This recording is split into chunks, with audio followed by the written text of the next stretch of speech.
December 1944, the Ardennes Forest, Belgium. An American infantryman crouches in a frozen foxhole, temperature 20 degrees Fahrenheit, snow everywhere. He hasn't taken his boots off in 3 days. His feet are numb.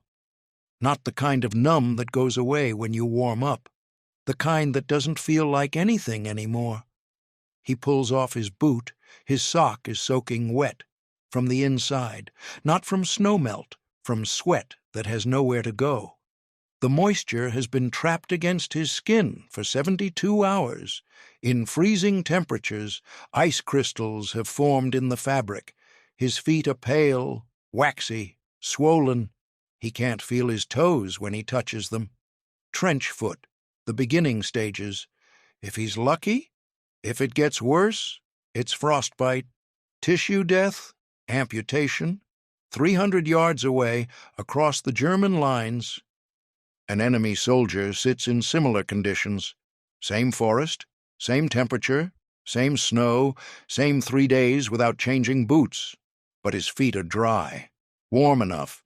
No numbness, no tissue damage, no fear of amputation.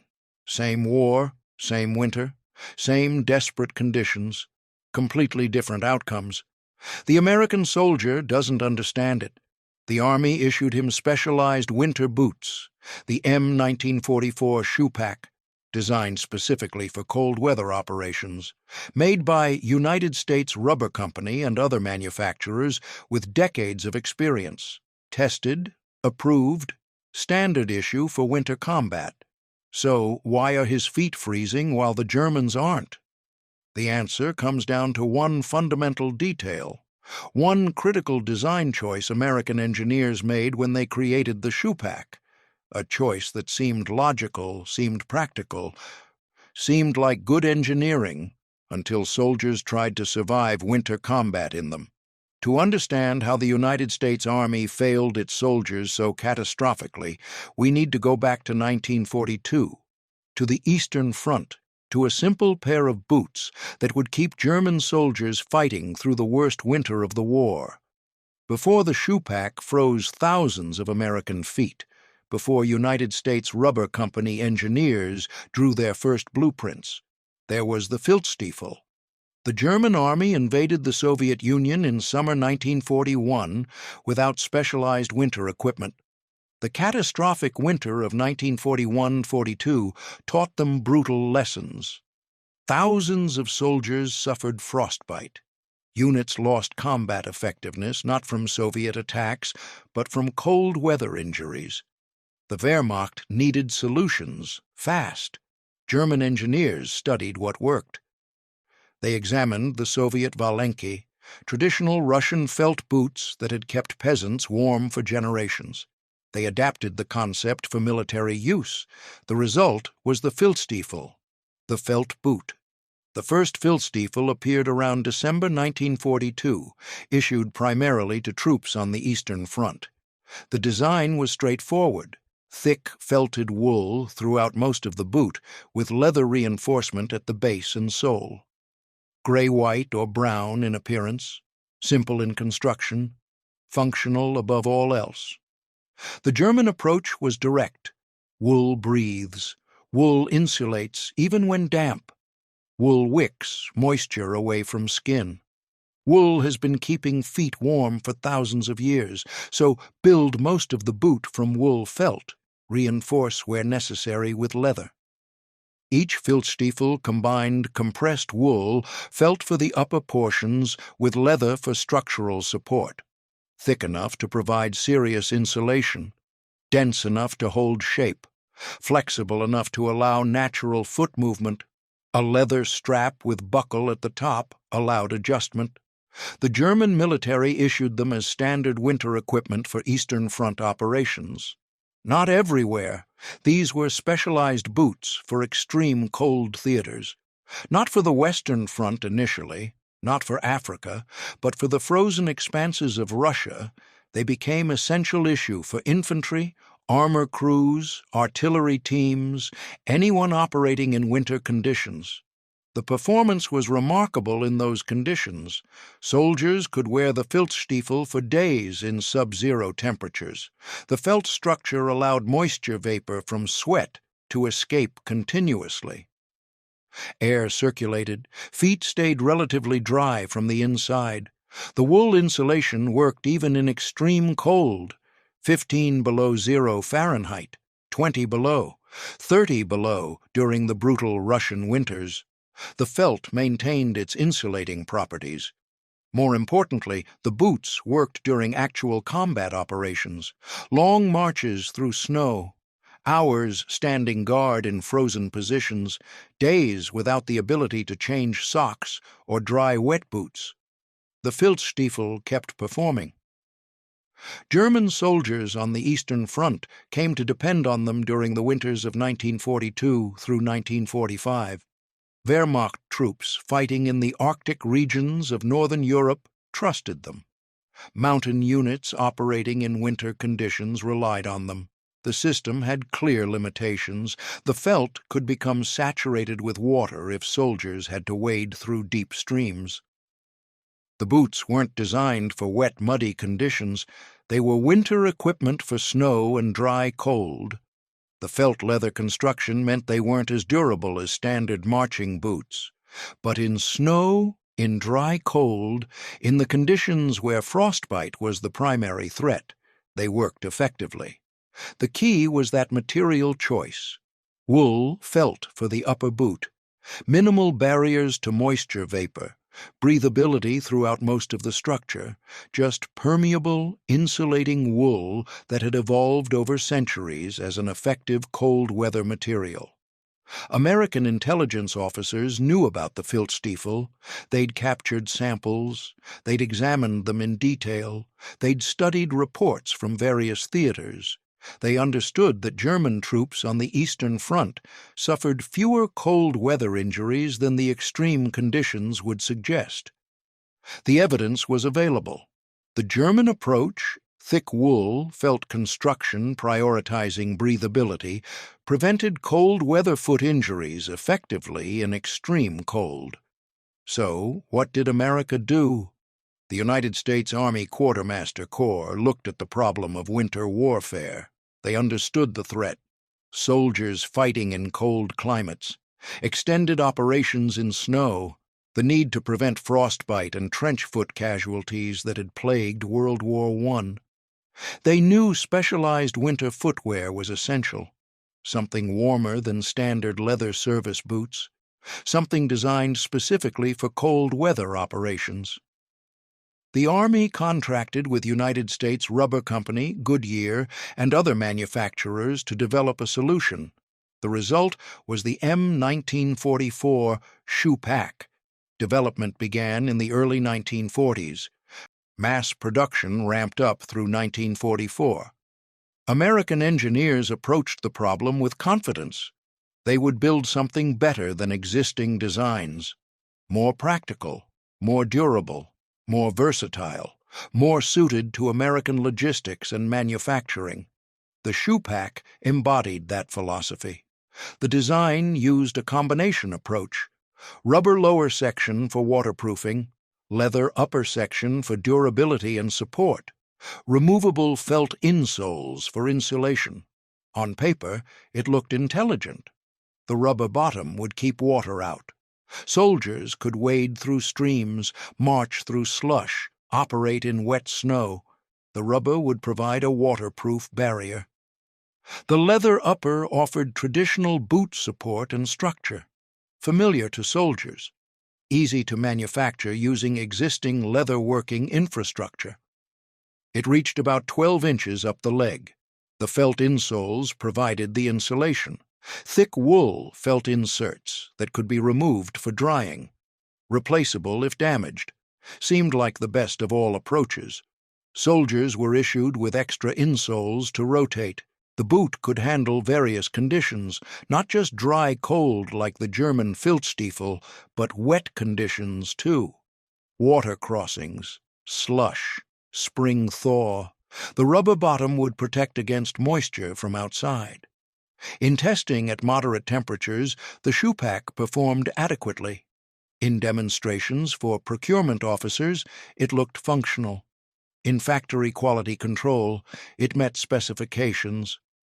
Production ramped up through 1944, hundreds of thousands manufactured, ready for deployment to units heading to winter combat zones. But there was a problem with distribution. The Shoepacs were ordered for the European theater in summer 1944, but most divisions didn't receive them until late January 1945, after the worst of the bulge, after the coldest weeks had already devastated units. When they did arrive, soldiers discovered another problem. The boots weren't reliable. Not in actual combat conditions, because American engineers had made a critical assumption. One that seemed perfectly reasonable in a laboratory. One that made complete sense during brief testing periods. One that would prove catastrophically wrong when soldiers wore these boots for days without relief. They'd assumed that waterproofing was more important than breathability, that keeping water out mattered more than letting moisture vapor escape, that a rubber barrier would solve more problems than it created. They were wrong. December 1944 through January 1945, the Battle of the Bulge, American infantry fighting in the Ardennes Forest, temperatures dropping below freezing for weeks, soldiers wearing whatever boots they had, many still in standard service shoes with overshoes. Some units would get Shoepacs later. Those who did discovered something troubling. That's when troops discovered the truth about the winter boots' fundamental problem. The truth that would be repeated in countless aid stations, in urgent medical reports, in devastating casualty statistics. The Shoepacs were contributing to cold weather injuries. The problem was the design itself.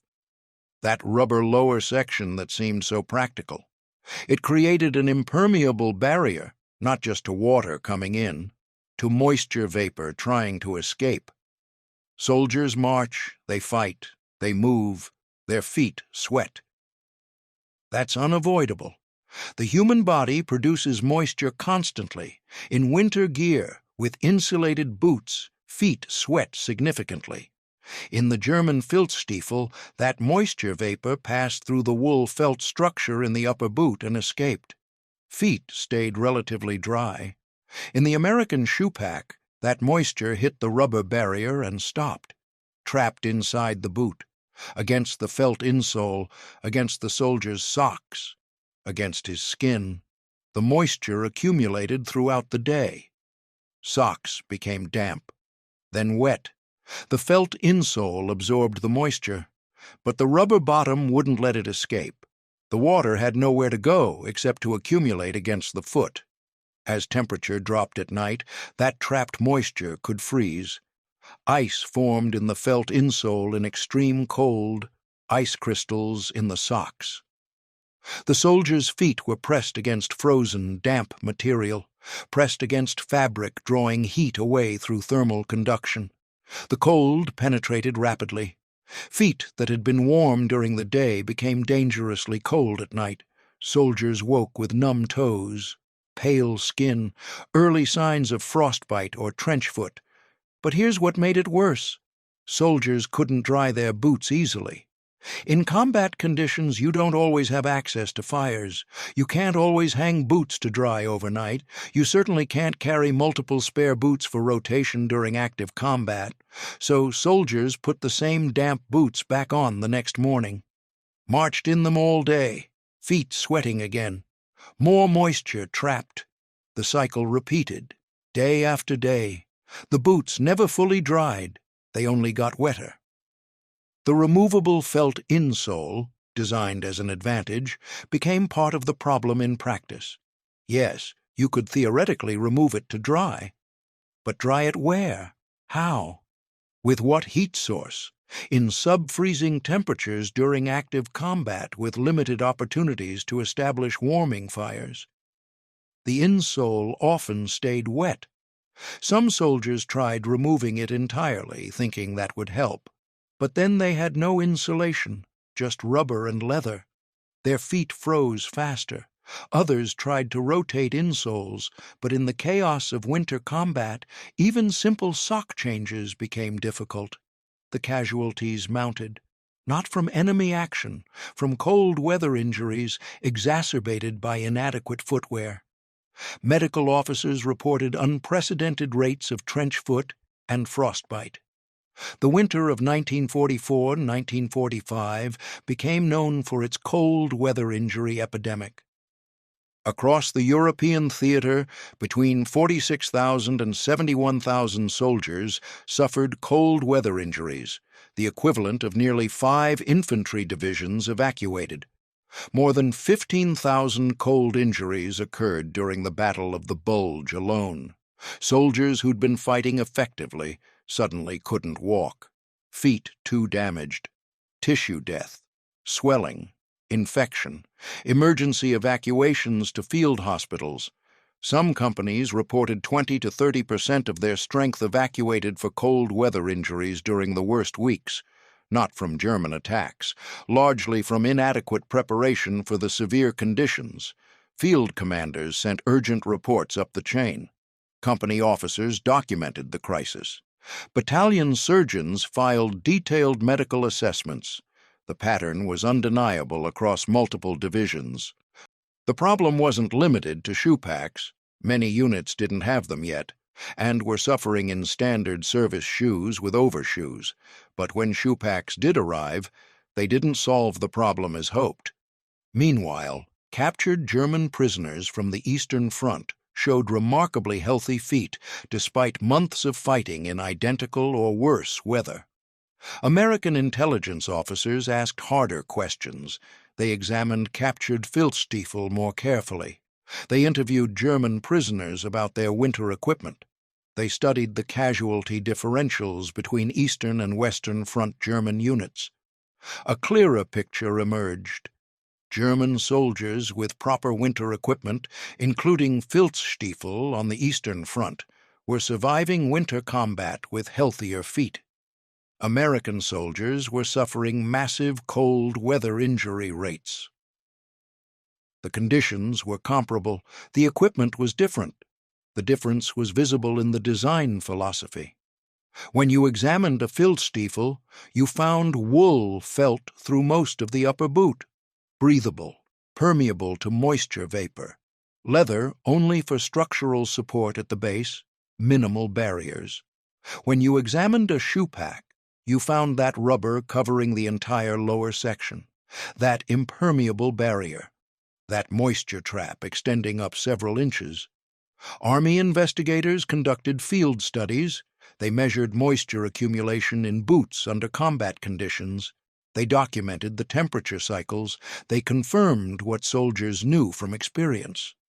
The shoepac's rubber bottom, while providing waterproofing, created a moisture trap that contributed to cold weather injuries, not through poor manufacturing, not through inadequate materials, through fundamental design philosophy. American engineers had prioritized waterproofing over breathability. They'd assumed keeping external water out was more important than letting internal moisture escape. They'd built a boot that could keep water out but also kept moisture in. The German approach had been different. The Filzstiefel wasn't waterproof.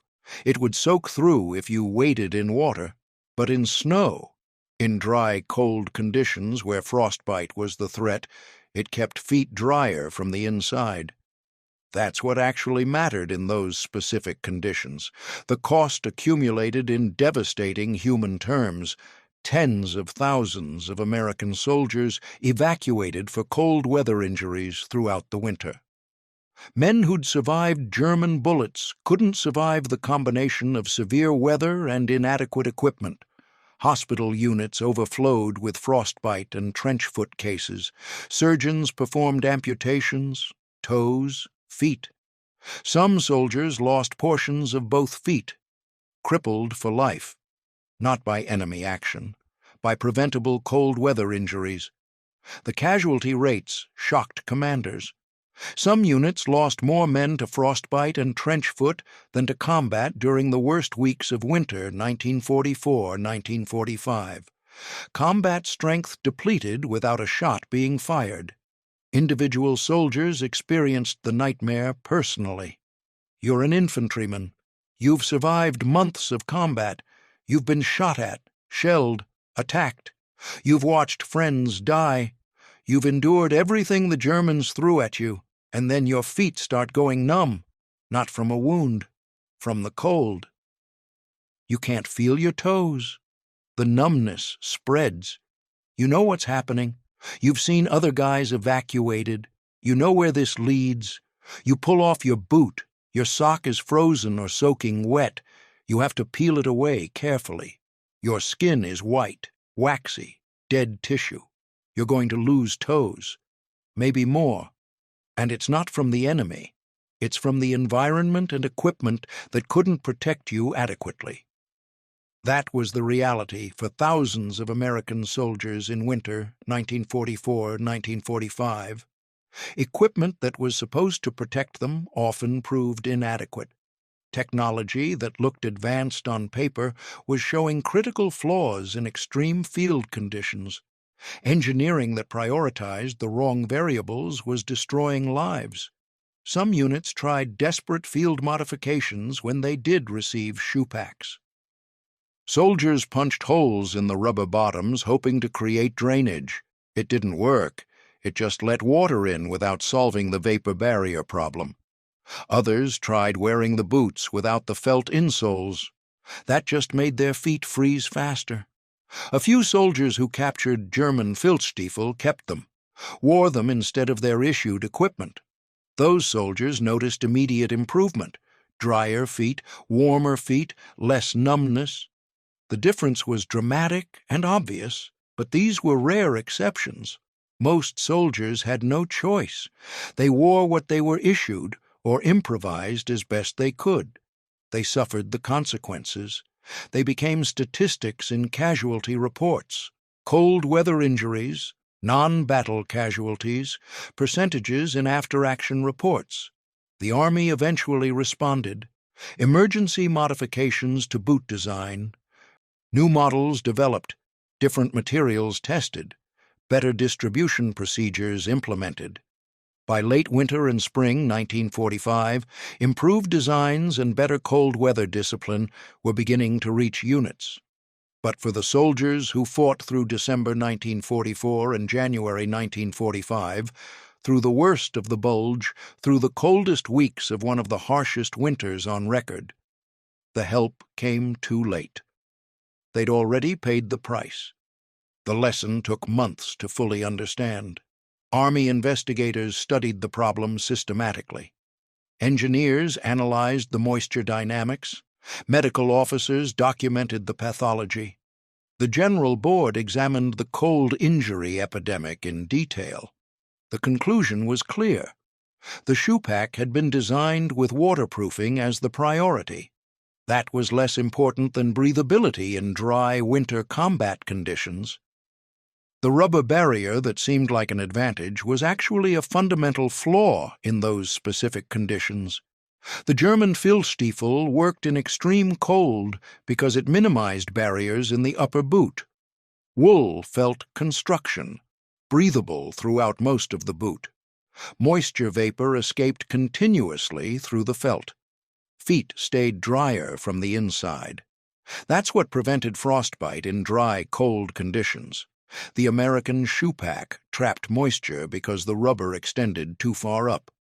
The rubber bottom was impermeable. Sweat accumulated. Dampness in freezing conditions led to cold injuries. The design philosophy was backwards for the specific conditions. It wasn't about materials quality. United States Rubber Company and Goodyear produced excellent products. It wasn't about manufacturing standards. The boots were built to specification. It was about the specification itself being optimized for the wrong priority. American engineers had looked at winter boot design and decided to improve on traditional approaches. Add waterproofing, use modern rubber technology, create a multi-material design, provide removable insulation. They should have studied more carefully why the German design worked in extreme cold. They should have understood that in dry winter conditions, breathability matters more than waterproofing. They should have recognized that wool felt's moisture management properties in the upper boot were essential, not optional. The detail they missed wasn't small. It was fundamental. The entire design philosophy prioritized the wrong variable for dry, cold conditions. They'd solved for wet conditions when dry, cold was the primary threat. When you're fighting in snow, in dry, cold, in winter forests, external water often isn't the threat. Internal moisture is. Your feet produce sweat constantly. That moisture needs somewhere to go. If it can't escape, it accumulates. Accumulated moisture in freezing temperatures means cold injuries. The German engineers understood this for Eastern Front conditions. The Filzstiefel was designed around moisture management in extreme cold, minimal barriers in the felt upper, continuous breathability, leather only for structural support, simple, effective, proven in the worst conditions. American engineers missed this priority for dry, cold conditions. They added extensive moisture barriers and thought they'd improved the design. They'd actually created a boot that contributed to cold weather injuries in specific conditions. The human cost was staggering. Conservative estimates suggest 46,000 to 71,000 American soldiers suffered serious cold weather foot injuries during winter 1944-1945 across all theaters. Many required evacuation. Hundreds required amputation. All experienced severe pain and often permanent consequences. These weren't acceptable losses in exchange for tactical advantages. These were largely preventable casualties caused by inadequate preparation and equipment. Soldiers disabled by the environment and insufficient equipment. Men who survived German attacks only to be crippled by cold weather injuries. After the war, military procurement changed. New winter boot designs incorporated the lessons. Better cold weather training was implemented. Emphasis on foot care, sock changes, and proper equipment use became standard. The Korean War saw improved designs, though still with challenges. Modern military cold weather boots use sophisticated layering systems, breathable insulation, moisture-wicking liners, designs that prioritize letting sweat escape. Some specialized designs use vapor barriers correctly, but as part of a complete system with proper rotation and care protocols, because the lesson was finally learned. Through thousands of frozen feet, through desperate field reports, through the stark comparison between soldiers who could still fight and soldiers who couldn't walk. The detail America missed wasn't hidden, wasn't secret, wasn't even particularly subtle. It was there in the German Filzstiefel, visible to anyone who examined them and understood the conditions they were designed for. Breathable wool construction throughout the upper boot, minimal vapor barriers, leather only for structural support, just material that allowed continuous air circulation and moisture escape through the felt. That was the approach American engineers should have studied more carefully. They looked at the Filzstiefel and saw limitations. No waterproofing, felt construction, seemingly simple. They should have asked better questions. Why wool felt? Why so much breathability? What specific conditions was this designed for? What problem was it actually solving? The Shoepac serves as a lasting reminder about the danger of adding features without understanding their consequences, about the value of studying why existing solutions work before trying to improve them, about prioritizing the right variables when lives depend on your engineering choices. It's a reminder that sometimes the most sophisticated approach solves the wrong problem, that adding modern materials doesn't automatically mean better performance, that traditional designs often work for fundamental reasons that clever engineers miss. German soldiers on the Eastern Front trusted their Filzstiefel because the boots earned that trust. Day after day, week after week, through entire winters in the worst conditions, the boots kept their feet healthy in extreme cold. American soldiers learned through painful experience that their shoepacs had critical limitations. In specific conditions, not universally, they did provide waterproofing, but in dry cold, they trapped moisture predictably. That's the difference between equipment designed around the right priority for specific conditions and equipment designed around different priorities. Between understanding the actual problem and solving an assumed one. Between engineering that serves soldiers and engineering that serves assumptions. The detail that made the Filzstiefel work in extreme cold wasn't advanced technology. It was the deliberate choice to minimize barriers in the upper boot, to keep most of the structure breathable, to recognize that in dry winter combat, moisture management through breathability was everything. That's what American engineers failed to prioritize for those conditions. Not a technical specification, a fundamental understanding. A recognition that the German design worked not despite its simplicity, but because of it, because it solved the right problem for extreme cold conditions. Every American soldier who suffered frostbite learned this lesson personally. They understood immediately why breathability mattered. The evidence was frozen to their feet. Sometimes the detail you miss isn't something small. Sometimes it's the entire foundation of the problem. Sometimes it's realizing that you're solving for the wrong conditions, and your improvements are optimized for scenarios different from what soldiers actually face. Breathable construction in the upper boot. That was the critical detail for extreme dry cold. That was what kept feet healthy in those conditions. That was what German soldiers on the Eastern Front had. That was what American soldiers needed to understand better. And that was what American engineers failed to prioritize until thousands of soldiers paid the price. If this deep dive into World War II engineering challenges and their human cost resonated with you, hit that like button and subscribe to the channel. Next time, we're examining another piece of forgotten equipment that changed how soldiers survived in combat. You won't want to miss it.